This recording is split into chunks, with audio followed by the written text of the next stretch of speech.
Hey everyone, I hope you're having a beautiful day. Today I'm going to give you a full tour inside and out of the Astor House Sanctuary. It is going to be a longer video. It is a 240 acre property, so there's a lot to cover. We're starting off with feeding right now. It's around 10:30 and this is the time that we do our best to feed every single day. Certain dogs have different food, of course. Some dogs have special diets, and it obviously takes quite the team to get everything together, as well as not only preparing it, but then distributing the bowls to all the dogs. Beautiful. So this is our feed room. This is where we keep all of our supplements. The entire staff, every day that they start with their walkies. This is how we communicate effectively throughout the property to each other. You can ignore me, guys. This is our med room. This is actually our med team over here. This is Lexi, may I introduce you? Yeah. This is Lexi's first day. This is Kasara, and this is Allie. I just want to show them. So this is how we set up their meds every morning and night. Each of the dogs that are on meds has their own trays. Our flea and tick, our grooming supplies. Hey guys, Hefe's eating. Okay, so we finished feeding. All the dogs are fed, so the house is a lot quieter and calmer. So a lot of the dogs are outside, which I'll show you, but I still want to show you around the house now that we have it pretty much all to ourselves. Wally, what are you doing? We have to do laundry pretty much every single day because the littles pee all over the beds. This whole row is stacked. There's about 3 to 4 rows of beds for all the dogs at night, and they also sleep on the couch and everything like that. And then, as I mentioned earlier, they're kenneled for lunch, and some of the dogs, not all of them, but some of the dogs are kenneled at night as well. We leave the doors open so the dogs can go in and out, otherwise they pee and poo all over the house. They really pee and poo all over the house regardless, but it does help a little bit to leave the doors open. Okay, this is the bed. As you can see, it's a very big bed because every single night, anywhere between 30 to sometimes even 40 dogs, we've had up to 50 sleep on the bed. A couple kennels in here, and at night, there's beds everywhere, the whole entire room. So I would say at night, there's probably 60, 70 dogs in this room alone just to sleep. It's pretty interesting. Now I'll show you upstairs real quick. So this is Harrison, our African gray. I know it's a big cage, and we let him out all the time. He can be out. We leave this open for him. But, you know, birds are born to fly. I mean, it's really as simple as that. And it always makes me sad to see birds in cages. So many different types of species of birds are available for adoption. You just have to look. Then we have a tortoise. This tortoise we actually got from one of my favorite animal shelters, Tacoma Humane. And he's got a pretty cool spot. And I know some people will say he needs a friend. These types of tortoises need to be alone unless they're mating, which we don't want to set up for him. But he really has a nice little house here. This was made from a fan, supporter, a few years ago. Really just an amazing artist. I don't know if you guys heard of him, Andy Warhol. He made this for him, I'm just kidding. There is not an area, a room, there's not a spot on the house, in the house or on the property that's not for an animal. Everything on the entire property is for the animals. So this is Clint's office, who's filming this, who works with me, one of my best friends. And this is for Sanja, who is our, oh there he is right here. And that's a bearded dragon. That's Sanja the bearded dragon. Look, he's coming after me. He likes to chase me around. It's crazy.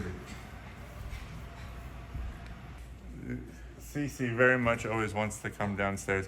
She comes downstairs sometimes, but I have to really monitor her. So since I'm giving you a tour, I'm gonna have to leave Cece up here for now. And as you can see, this is heavily monitored under the cats. So we're entering the cat room. So the whole wall is for them to be able to play and hide. Here's Marble. She's one of my favorite cats.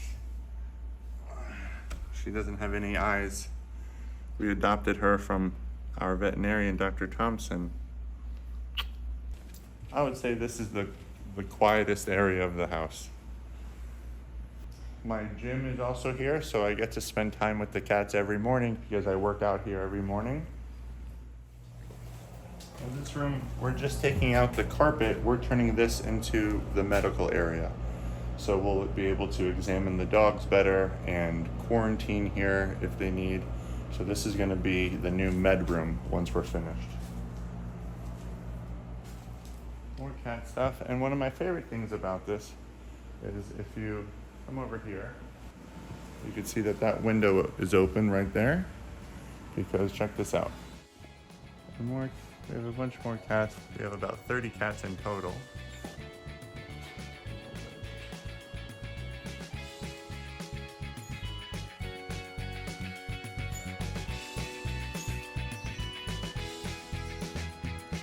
Now I'll show you storage room and then the break room. Oftentimes in my videos you hear this sound. People ask me what the sound is. Because there's so many different animals, so much fur, we have a few dozen air filters throughout the house.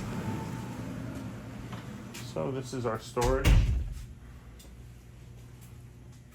We have carts, carry-ons for the dogs, more carts, sweaters, life vests, cones, toys, a lot of toys, dog beds. Okay, so this is our employee break room.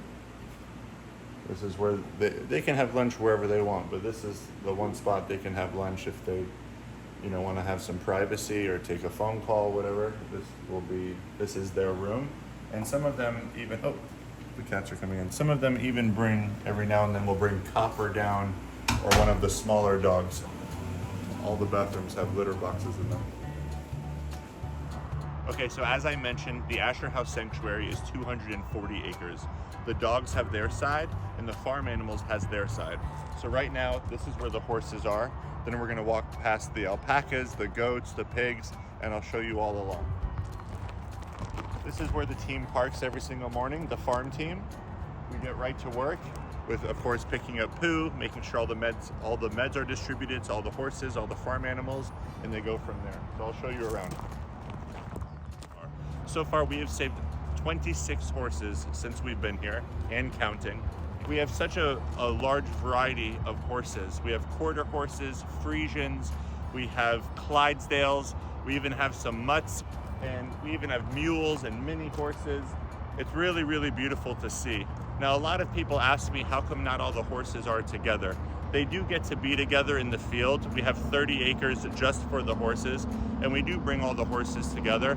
But some horses, just like dogs, don't get along well with other horses or are a little bit too, let's just say, persistent with some of the horses. So we do like to give them their space, but we have an amazing crew, an amazing staff that focuses on the farm animals and makes sure they get what they need from diet to exercise, mental and physical stimulation every single day. There's a lot on this property that you have to have the vision for. It's really just the canvas of the painting.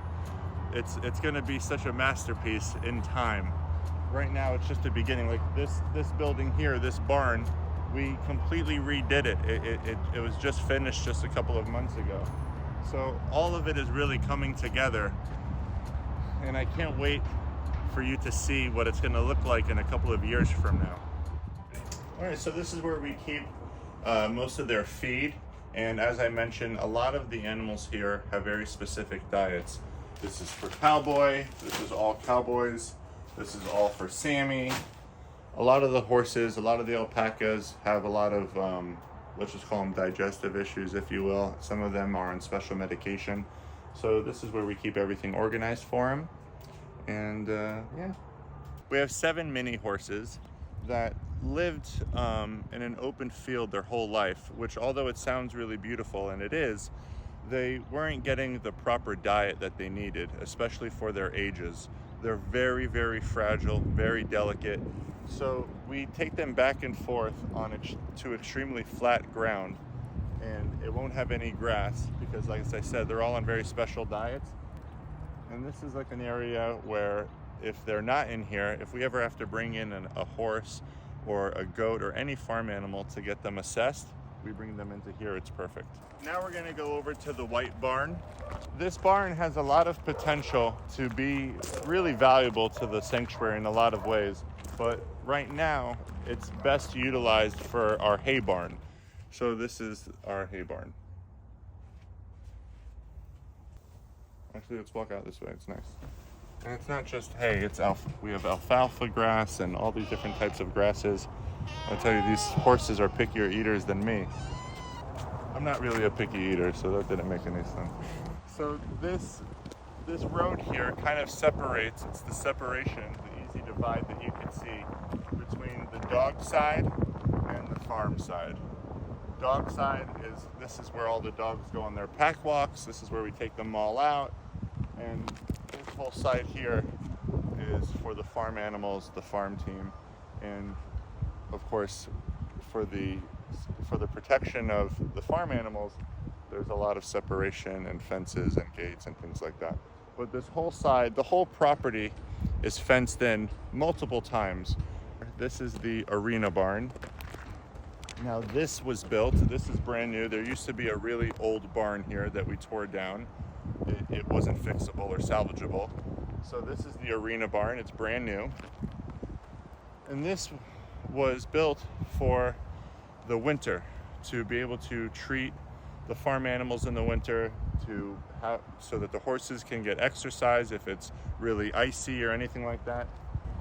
And this is a cottage. I was about to say a building, but it's more of a cottage. So we do get some dogs that of course need to be left alone, whether they're recovering from a surgery or a pneumonia, whatever it may be, and they're just not really doing well with the staff or not doing well with other dogs. Regardless, they need to be isolated, but you could tell they're very uncomfortable. In those situations, we would put them up in the cottage, and I would even stay with them. I would be there with them overnight, and we're building a fenced-in area for them so that we could have them easily go outside and go right back inside. But it's really peaceful.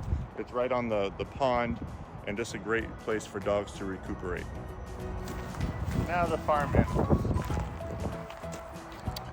So you'll see that some of the little plots, the gated plots of land here, are empty, and that's because we rotate the animals. We'll rotate the pigs, we rotate the horses, rotate the goats, so they'll eat up all the grass while the other side is growing. Once they eat up all the grass, we then switch them to the other one and back and forth.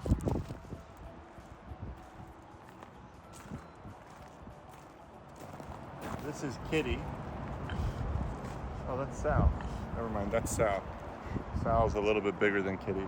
I got Sal when he was just a couple months old. This big. We thought he was gonna die. We also thought he was blind. He didn't come over very healthy. He was blind, he was sick. Now he's our biggest pig. He's over 600 pounds. Getting warm, so the pigs spend a lot of time sleeping. There's Sal. Usually Dave and Kitty are here too, so they must be getting bathed. Big boy.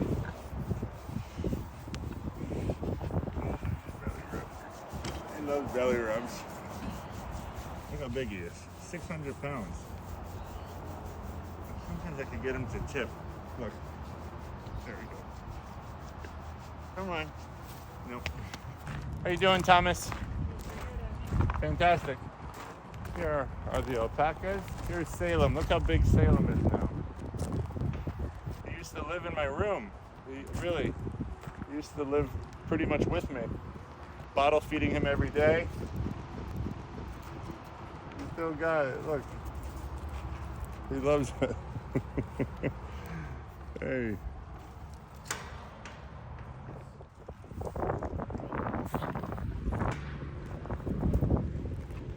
Here are our goats and our llamas.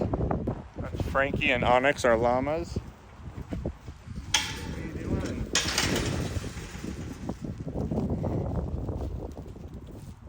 This is Vincent. This is my first goat. My very first goat. If you saw my pack life, he was in my pack life. My very first goat. And this is Louie. Maybe the chillest goat in the world. I love my Louie. really good boy, Louie. He's a good boy, Louie. This is Onyx, Frankie. Hi, Onyx. Some other goats over here. How you doing? Hey, guys. And then we have our cows. That's Marty. Marty! And Bambi. Come on, Marty. Hey, Marty. Hey, Bambi. And we'll eventually have more cows and more horses and more animals. My plan for the Asher house is to continue to grow, just to continue to be able to expand and truly just save as many lives as possible while inspiring as many people as possible to consider adopting, or if they're not going to adopt, at the very least treating their animals better and treating people better. But if you zoom in up there, you see a little white building. That's our isolation center. So that's when dogs are really sick. We can't take any risk. They can have very infectious things going on. And that is where our isolation center is. And at the same time, if we're very full and we have no room in quarantine and we're still taking in dogs, then of course, if we don't have any dogs that are very sick that are in isolation, we'll put dogs over there to be quarantined. This is our horse trailer, one of our horse trailers that we really needed to get the money for, to fundraise, that we practice fire evacuation. We live in a very wooded area. One of our biggest fears, of course, is a bad fire one day. So we have a whole evacuation plan in place. As I'm looking at it, I want to extend my gratitude to everyone who supports the Asher House, because we wouldn't be able to get what we need without you. So this is something that was a dream of ours. When I say lifesaver, it's literally a lifesaver for the animals, so thank you.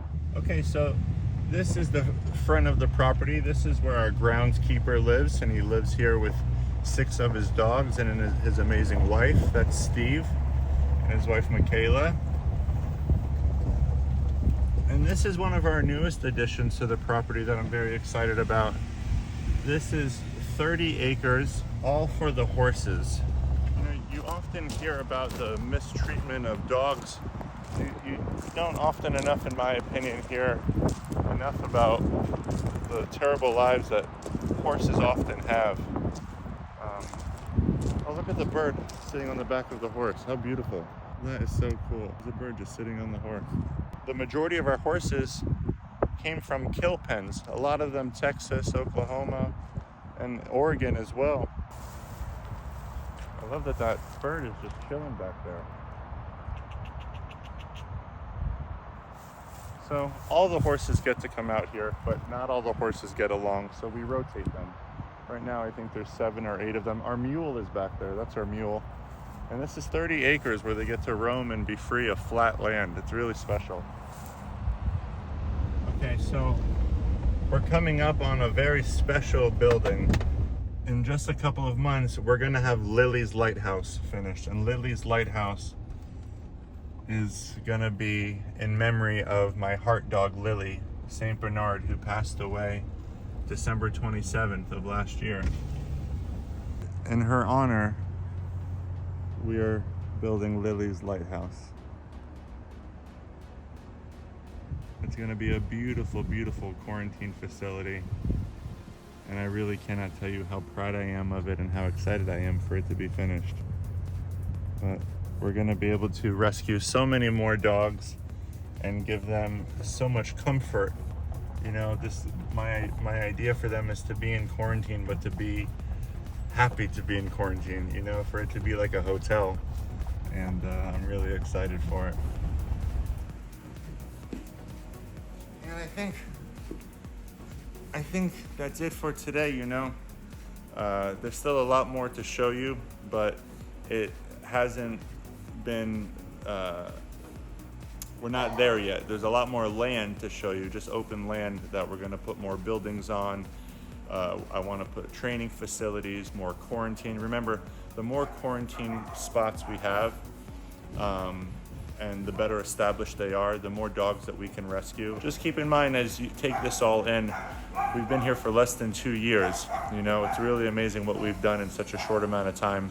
We're learning a lot, we've learned a lot, we've made mistakes, we don't repeat them, and I'm really, really grateful to be able to have saved this many animals, to have the team that we have, to have accomplished what we have in such a short amount of time is really nothing short of a miracle. It's unbelievable.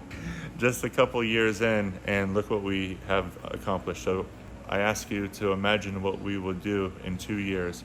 And if you ask me how we did it, how did you guys do it in such a short amount of time?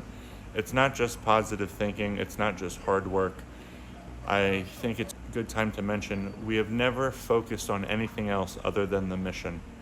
You see so many people trying to tear people down. You see so many people trying to stop people, doing anything they can to make themselves go higher by tearing other people down, especially other rescues. Not us. We never go that low. We've only focused on the mission. We only focus on ways we can make a difference, ways we can help people, ways we can save animals. And that is how we've accomplished this much in such a short amount of time. No matter how loud the noise is, we've always known our tone, and that's what we've done. If you want to do anything great, never lose focus on your mission. Stay 100% lasered, focused on that, and you will make amazing things happen. And that's what you were born to do. No one was born to do anything other than add value to this existence of the universe. I love you very much. Thank you all so much. And remember that the only place to donate is the asherhouse.com. That is the only place to donate. And your donations are exactly why we're able to do what we do. I love you and have a beautiful day.